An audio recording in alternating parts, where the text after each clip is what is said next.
Hi hello welcome friends, welcome back to the channel maths magic. After long days video ಮಾಡ್ತಾಯಿದ್ದೀನಿ. I hope ಎಲ್ಲರೂ CTET ಚೆನ್ನಾಗೇ ಬರೆದಿರ್ತೀರ ಅಂದ್ಕೊಂಡೀನಿ.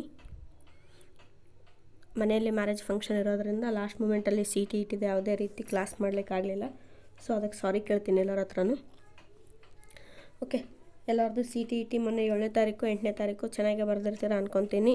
CET exam paper level ಏನೂ ಅಷ್ಟೇನೂ tough ಇರಲಿಲ್ಲ, ಮಾಡ್ರೇಟಲ್ಲೇ ಇತ್ತು.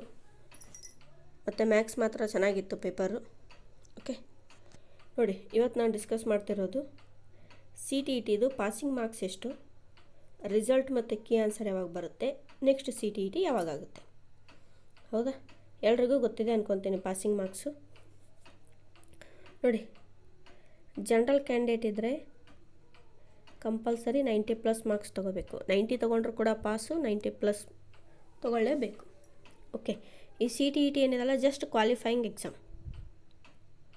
Okay, so ಜನರಲ್ದವರು 90 ತೊಗೋಬೇಕು. ಇನ್ನು SC ST OBC ಇವರು 82 ತೊಗೋಬೇಕು. 82 ತೊಗೊಂಡವ್ರು ಕೂಡ ಪಾಸ್ ಆಗ್ತಾರೆ. ಹೌದಾ, ಇದಿಷ್ಟು ನಿಮಗೆ ಗೊತ್ತಿರಬೇಕು. ಪಾಸಿಂಗ್ ಮಾರ್ಕ್ಸು ಜನರಲ್ದವರಿಗೆ 90, SC ST OBCದವರಿಗೆ 82. ಓಕೆ, ಇನ್ನು ನೋಡಿ, ಎಲ್ಲರೂ ಕೆಲವರಿಗೆ ಡೌಟ್ ಇದೆ ನಾರ್ಮಲೈಸೇಷನ್ ಅಂತ. ಯಾವುದೇ ರೀತಿ ನಾರ್ಮಲೈಸೇಷನ್ ಆಗಲ್ಲ. ಯಾಕಂದರೆ 7 ಮತ್ತು 8 ಹೌದಾ, 7 ಮತ್ತು 8ನೇ ತಾರೀಕು ಏನು CTET ಎಕ್ಸಾಮ್ ನಡೀತಲ್ಲ, ಎರಡರದ್ದು ಕ್ವಶನ್ ಪೇಪರ್ ಲೆವೆಲು ಸೇಮ್ ಇದೆ. 7ನೇ ತಾರೀಕು ಈಸಿ ಬಂದು 8ನೇ ತಾರೀಕು ಟಫ್ ಬಂದಿಲ್ಲ.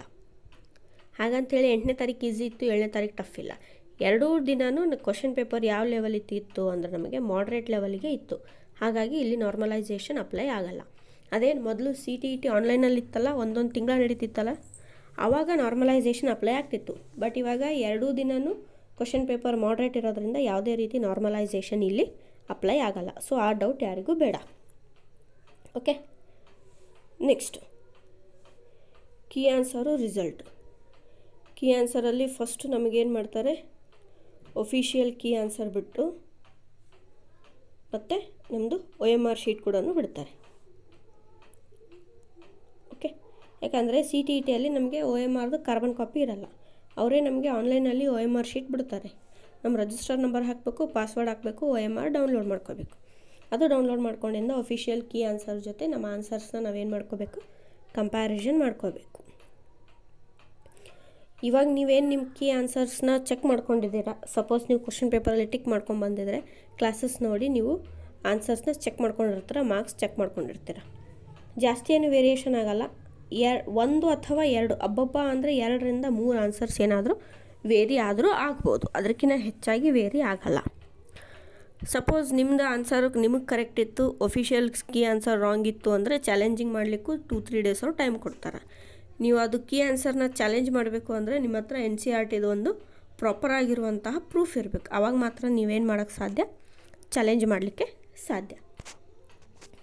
ಹೌದಾ, ನೆಕ್ಸ್ಟು ಇನ್ನು ರಿಸಲ್ಟ್ ಯಾವಾಗಪ್ಪ ಅಂದರೆ ಈ ಕೀ ಆನ್ಸರ್ ಬಿಟ್ಟಿಂದ ರಿಸಲ್ಟ್ ಬರುತ್ತೆ. ನಮ್ಮ ಕೀ ಆನ್ಸರ್ ಬಿಡಲಿಕ್ಕೆ 15ರಿಂದ 20 ದಿನದಲ್ಲಿ ಕೀ ಆನ್ಸರ್ ಬರುತ್ತೆ.